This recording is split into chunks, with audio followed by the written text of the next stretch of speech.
नमस्कार दोस्तों, मैं राज पांडे। आप देख रहे हैं आरसीएन टुडे। आइए जान लेते हैं अभी की लेटेस्ट अपडेट के बारे में। अभी की बड़ी खबर, मुख्य समाचार के बारे में बात करेंगे। पूरी खबर विस्तार से देंगे।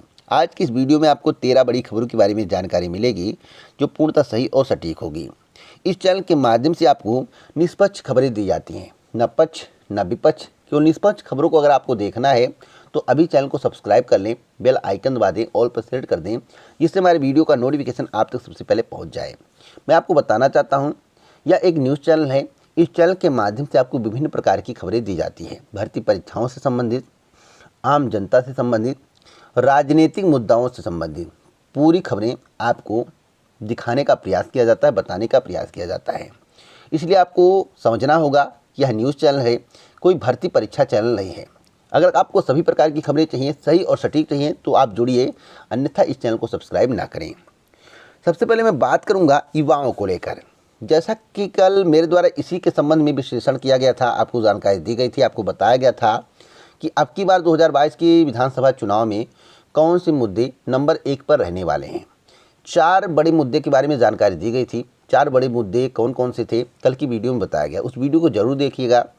उसमें आपको बताने का प्रयास किया गया था कि ग्रामीण इलाकों में क्या हाल है, युवाओं के मन में क्या हाल है, रोजगार मुद्दा रहेगा या नहीं। तो आज के समाचार पत्र में वही बातें लिखी हुई हैं जो कल मेरे द्वारा आपको बताया गया था। इसमें लिखा हुआ है, युवाओं के लिए रोजगार ही सबसे बड़ा चुनावी मुद्दा। यहाँ पर 21% कह रहे हैं कि नोटा दबाएंगे, 9% कह रहे हैं हाँ पार्टी का साथ देंगे, और 70% नहीं देंगे। तो मैं आपको बताना चाहता हूं कि 70% लोग अब की बार सरकार में परिवर्तन चाहते हैं, यानी कि सत्ता परिवर्तन चाहते हैं। किसकी सरकार बनेगी यह कह पाना मुश्किल है। उत्तराखंड का भी यही हाल है और उत्तर प्रदेश का भी यही हाल है। तो यूपी और उत्तराखंड के 9 शहरों में जो सर्वे किया गया, उसी के माध्यम से आपको जानकारी मिल रही है। इस चैनल के माध्यम से ग्रामीण इलाकों के बारे में जानकारी दी जा रही है कि वहाँ पर क्या मुद्दा है। 5 किलो अनाज सरकार के द्वारा दिया जा रहा है, तेल फ्री, नमक फ्री और चना फ्री। लेकिन गांव की जनता कह रही है, आप एक तरफ से दे रहे हो तो दूसरी तरफ से उसका तिगुना ले रहे हो। यानी कि 1000 गैस सिलेंडर का दाम, 200 रुपये लीटर सरसों तेल का दाम, पेट्रोल डीजल महंगा हो गया है। डीजल किसानों के उपयोग में आता है। खेत की सिंचाई कैसे होगी? अगर किसी दूसरे के इंजन से खेत की सिंचाई की जाती है तो 150-200 रुपये घंटा देना पड़ता है। तो इतनी महंगाई में 5 किलो अनाज कुछ भी नहीं है। और वर्तमान सरकार के द्वारा जो फ्री अनाज दिया जा रहा है, फ्री तेल दिया जा रहा है, या मार्च तक केवल दिया जा रहा है, और मार्च में विधानसभा चुनाव समाप्त हो जाएगा। तो जो अन्य पार्टियां हैं वह ग्रामीणों को समझाने का प्रयास कर रही हैं, बता रही हैं कि यही भाजपा है। जब महंगाई इतनी नहीं थी, 75 रुपये लीटर तेल था, अगर 20 रुपये प्याज का दाम बढ़ता था, 10 रुपये प्याज का दाम बढ़ता था, तो माला पहनकर घूमने लगते थे, प्रदर्शन करते थे। आज इनके शासनकाल में गैस सिलेंडर का दाम 1000 रुपया हो गया है, सब्सिडी भी नहीं मिलता है, खाद के दाम बढ़ गए हैं, पेट्रोल डीजल के दाम बढ़ गए हैं। जितनी महंगाई वर्तमान सरकार में बढ़ी है, इतनी महंगाई किसी के शासनकाल में नहीं बढ़ी थी। तो 5 किलो अनाज जो आपको मिल रहा है, उससे तिगुना आपसे लिया जा रहा है, ऐसा आम जनता का कहना है। फिलहाल आपकी क्या राय है? रोजगार सबसे बड़ा मुद्दा रहने वाला है या नहीं रहने वाला है? ग्रामीण इलाके में आप रहते हैं, किसका जनाधार आपको दिखाई दे रहा है? कौन सी पार्टी सबसे नंबर 1 पर है? कमेंट बॉक्स में जरूर बताइएगा।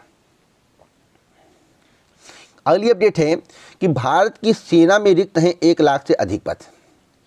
आप सोचिए, जब भारत की सेना में 1 लाख पद रिक्त हैं, उसे नहीं भरा जा रहा है, तो उत्तर प्रदेश, उत्तराखंड, राजस्थान इत्यादि राज्यों में जो भी सरकारें हैं वो अपने राज्य के रिक्त पदों को क्यों भरेंगी?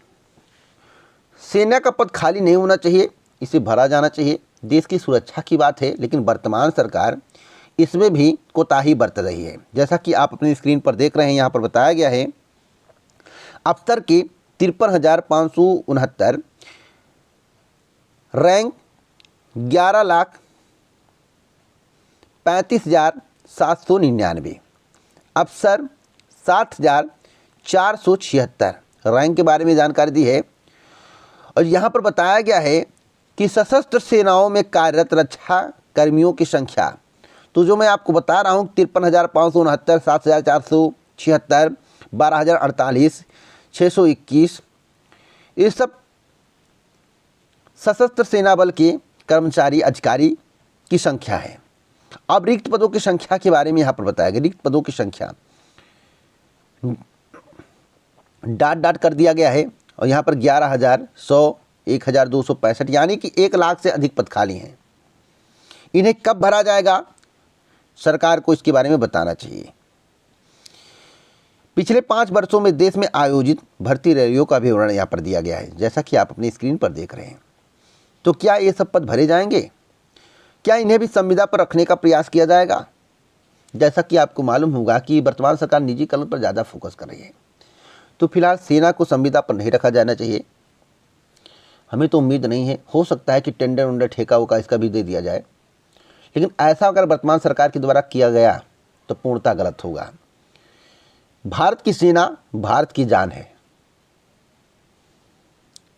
भगवान कितना सम्मान में भारत की सेना का करता हूँ, इसलिए इनकी सारी सुविधाओं को बढ़ाया जाए और रिक्त पदों को भरा जाए। मैं सरकार से यही मांग करूँगा और राज्य सरकारें ध्यान से सुन लें कि जो भी रिक्त पद हैं उसे जल्द से जल्द भर दें। अगर नहीं भरे गए चुनाव से पहले, यानी कि उत्तर प्रदेश, उत्तराखंड इत्यादि राज्यों में, तो आपकी सत्ता पुनः आने वाली नहीं है। आप किसी अन्य तरीके से अगर सत्ता बना सकते तो बना लीजिए, क्योंकि आप लोग तिरगमी होते हैं, अपना दिमाग चलाते हैं।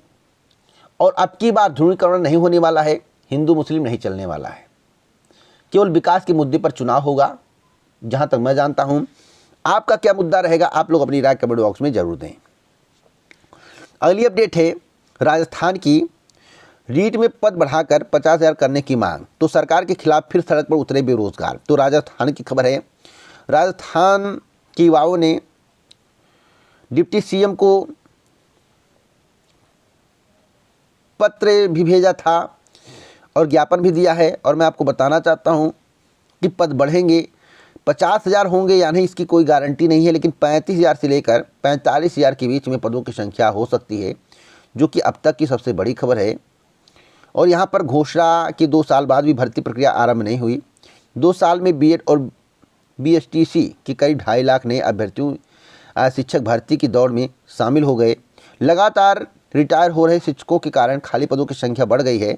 सरकार अगर घोषणा के साथ ही भर्ती प्रक्रिया प्रारंभ कर देती है तो अब तक नई भर्ती प्रक्रिया शुरू करने का समय हो जाता है। तो मैं आपको बताना चाहता हूं, जो रिक्त पद है उसे भी जोड़ा जाएगा। 31,000 की घोषणा सरकार के द्वारा की गई थी।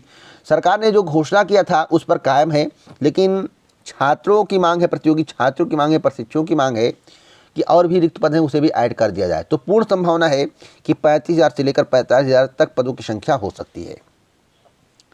अगली अपडेट है कि प्रदेश के 50,000 शिक्षकों को पदोन्नति का उपहार जल्द। जब 50,000 शिक्षक पदोन्नत हो जाएंगे तो रिक्त पद बढ़ जाएंगे। तो इन रिक्त पदों पर भर्ती होनी चाहिए या नहीं, यहाँ पर देखिए लिखा हुआ है कि बेसिक शिक्षा परिषद के प्राथमिक शिक्षकों को खुश करने वाली खबर है। करीब 5 साल बाद शिक्षकों को पदोन्नत करने की तैयारी है।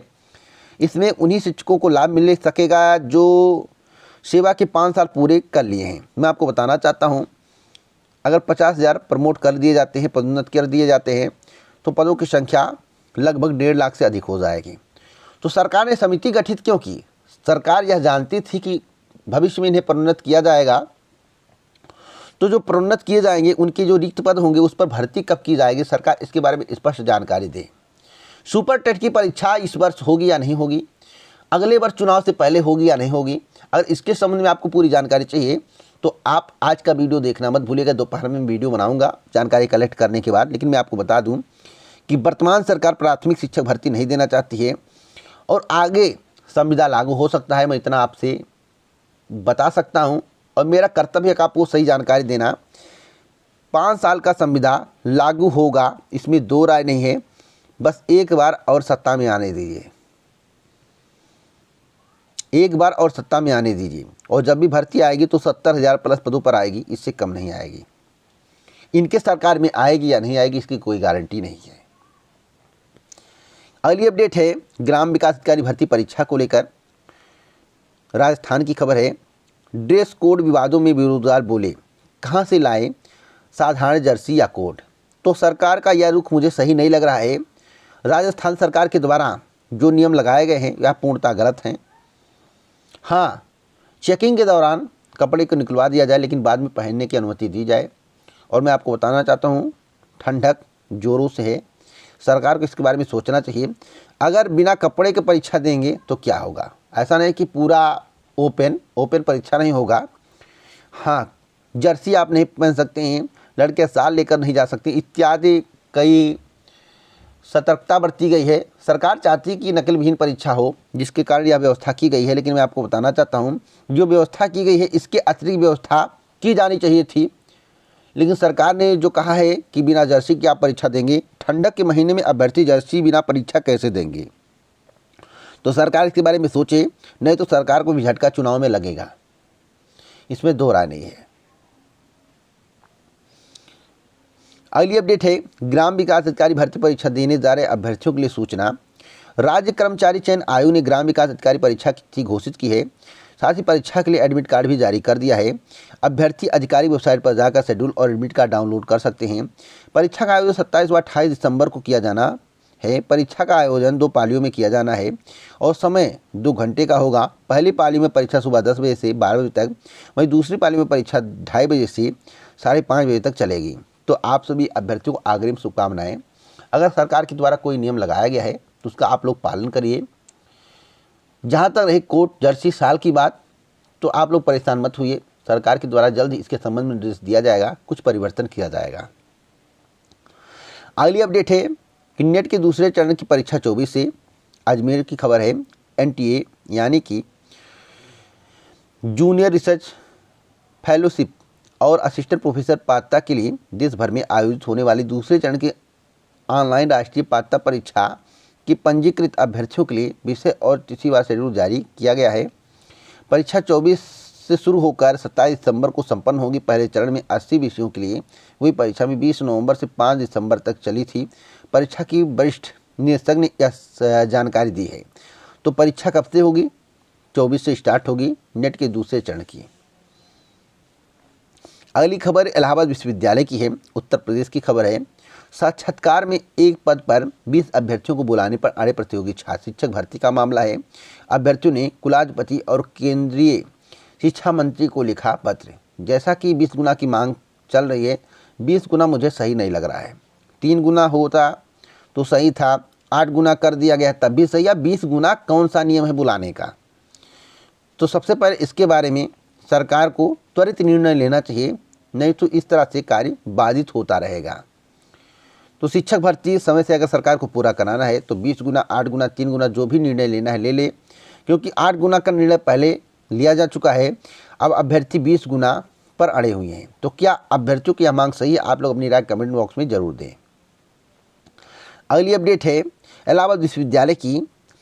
BPA में सीधे होगा दाखिला, निर्धारित सीटों के सापेक्ष कम संख्या में आए आवेदन। BFA प्रयोगात्मक परीक्षा का परिणाम जारी। यहाँ पर एक महत्वपूर्ण खबर और दी गई है। BA का नया कट-ऑफ जारी कर दिया गया है। BA में 178 दाखिले, अवकाश में भी होगा प्रवेश। तो पूरी जानकारी यहाँ पर दी गई है। सारी खबर इलाहाबाद विश्वविद्यालय की है। अगली खबर है निजीकरण को लेकर। आपको भली भांति मालूम होगा कि सांसद वरुण गांधी किस पार्टी से ताल्लुकात रखते हैं। उन्होंने ट्वीट किया है, इनको भी निजीकरण अच्छा नहीं लग रहा है। वास्तव में निजीकरण देश के विकास का रास्ता नहीं है। सरकार के हाथ में कुछ नहीं रहेगा तो क्या होगा? अगर आपने ईस्ट इंडिया कंपनी के बारे में पढ़ा होगा तो आपको भली भांति मालूम होगी कि ईस्ट इंडिया कंपनी भारत में कैसे आई, कब आई, उसने क्या प्रक्रिया अपनाई और भारत का क्या हुआ। तो जब सब कुछ उद्योगपतियों के नाम कर दिया जाएगा, 3-4 लोगों के नाम कर दिया जाएगा, कुछ भी सरकार के हाथ में नहीं रहेगा, तो आखिरकार इस देश का क्या होगा? आपको सोचने की ज़रूरत है। अपनी सरकार पर हमलावर सांसद वरुण गांधी ने इस बार निजीकरण को लेकर निशाना साधा है। गांधी प्रेक्षागृह में व्यापारियों से संवाद कार्यक्रम में उन्होंने निजीकरण को करोड़ों लोगों को बर्बाद करने की साजिश बताया।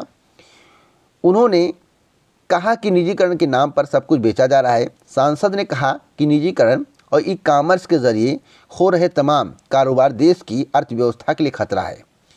हर चीज़ को मुनाफे की दृष्टि से देखना ठीक नहीं है। सांसद ने कहा है कि नौकरियां देने की जगह छीनने का काम हो रहा है। नौजवान रोजगार की तलाश में भटक रहे हैं। वरुण ने कहा कि उन्हें के लिए देश पहले है, राजनीति बाद में है। तो उन्होंने कहा है कि जिस तरह से सब कुछ बेचा जा रहा है यह देश के लिए खतरे की घंटी है। यही बात मैं बार बार आपसे कह रहा हूँ कि निजीकरण बहुत अच्छा नहीं। अगर सब कुछ बेच दिया जाएगा तो सरकार के हाथ में क्या होगा? जब सरकार के हाथ में कुछ नहीं होगा तो महंगाई चरम पर होगी और आपकी आमदनी कम होगी। जब सब विभागों को बेच दिया जाए, कुछ भी ना रह जाए देश में, तो आपको कितना वेतन मिलेगा? आप दर दर की ठोकरें खाओगे, आपको नौकरी तक नहीं मिलेगी। और नौकरी मिलेगी तो 5,000, 10,000, 15,000 और महंगाई चरम पर होगी, आप भूखे मरोगे। सच्चाई मैं आपको बता रहा हूँ, ईमानदारी से खबर दे रहा हूँ, निष्पक्ष खबरें आपको देने का प्रयास कर रहा हूँ। आपको जातिवाद में नहीं फंसना है, आपको अपना भविष्य देखना है। जितना निजीकरण पर फोकस किया रहा है, बैंक को बेचा जा रहा है, LIC को बेच दिया गया, रेलवे को बेच दिया गया, एयरलाइन को बेच दिया गया, सबको जब बेच दिया जाएगा तो सरकार के हाथ में क्या रहेगा और इससे देश का विकास कैसे होगा? सरकार इसके बारे में बताए। किसान बिल के बारे में किसानों ने आंदोलन किया, वापस करवा लिए। आपका भविष्य आपके हाथ में है, नहीं तो आप नौकरी के लिए तरस जाओगे, खाने के लिए तरस जाओगे। इतनी मैं गारंटी के साथ कहता हूँ, सच्चाई मैं आपको बता रहा हूँ। निजीकरण से कैसे देश का विकास है, अर्थव्यवस्था में कैसे सुधार होगा, सरकार इसके बारे में बता दे। सरकार को इसके बारे में बताना चाहिए, तो उसी का विरोध हो रहा है। संविदा कर्मियों के नियमितीकरण और सम्मान की लड़ाई में अंत तक साथ खड़ा रहूंगा, ऐसा वरुण गांधी का कहना है। जिस तरह संविदा कर्मी हैं, वे परमानेंट नहीं हो पा रहे हैं, उस तरह से अगर देश का सब कुछ बेच दिया जाएगा, यानी कि एयरलाइन बेच दिया गया, रेलवे बेच दिया गया, विभाग को भी बेच दिया जाए, सब कुछ बेच दिया जाएगा, सरकार के हाथ में कुछ नहीं होगा, तो संविदा रह जाएंगे। और जो नौकरी की तलाश में प्रतियोगी परीक्षाओं की तैयारी कर रहे हैं वह भी दर दर की ठोकरें खाएंगे। इतना आज आप नोट कर लो। आज मेरी बातें आपको बुरी लग रही, जो बता रहा हूँ वही होने वाला है। अगली अपडेट है कि मतदाता पहचान पत्र को आधार से जोड़ने पर लोकसभा की मुहर। कानून मंत्री रिजिजू ने कहा कि आधार को वोटर ID कार्ड से जोड़ना स्वैच्छिक होगा। एक और महत्वपूर्ण खबर मैं आपको बताना चाहता हूं। मुझे बताया गया है कि आउटसोर्सिंग में सेवा प्रदाता कंपनी कर्मचारियों से 18% GST और 5% सर्विस चार्ज काटती है। बाकी अन्य दूसरे किस्म के झोल अलग अलग संविदा पर ही रखना है, तो भी यह काम सरकारें खुद क्यों नहीं करती हैं? तो फिलहाल अमिताभ अग्निहोत्री ने सवाल उठाया है। बहुत अच्छे और माने जाने पत्रकार हैं, आप इनके बारे में भली भांति जानते होंगे। ये भी आउटसोर्सिंग निजीकरण के समर्थक नहीं है। मैं आपको बता दूं, इनका वीडियो आपको देखना चाहिए, इनके चैनल को विजिट करना चाहिए। बहुत अच्छे पत्रकार हैं, जिन्होंने साफ साफ लिखा है कि मुझे बताया गया कि आउटसोर्सिंग में सेवा प्रदाता कंपनी कर्मचारियों से 18% GST और 5% सर्विस चार्ज काटती है। बाकी अन्य दूसरे किस्म के झोल अलग संविदा पर ही रखना है, तो यह काम सरकारें खुद क्यों नहीं करती हैं? यानी कि जो प्राइवेट कंपनियां करती हैं, जिसे आप सब कुछ बेच रहे हैं, अगर वही काम वो कर सकते हैं तो आप क्यों नहीं कर सकते हैं? आपको बेचने की आवश्यकता क्या है? वही नियम लगाकर आप भी मुनाफा कमा सकते हैं। लेकिन नहीं, चुनाव प्रचार में इतना पैसा खर्च हो गया है, जो लोग बताते हैं, आम जनता बताती है, कैसे भरपाई होगा? आप लोग बातों को समझिएगा। इसी प्रकार की ऑथेंटिक जानकारी के लिए चैनल को अभी सब्सक्राइब करें, बेल आइकन दबाएं और प्रेस कर वीडियो को लाइक शेयर करना मत भूलें। जय हिंद, भारत, नमस्कार।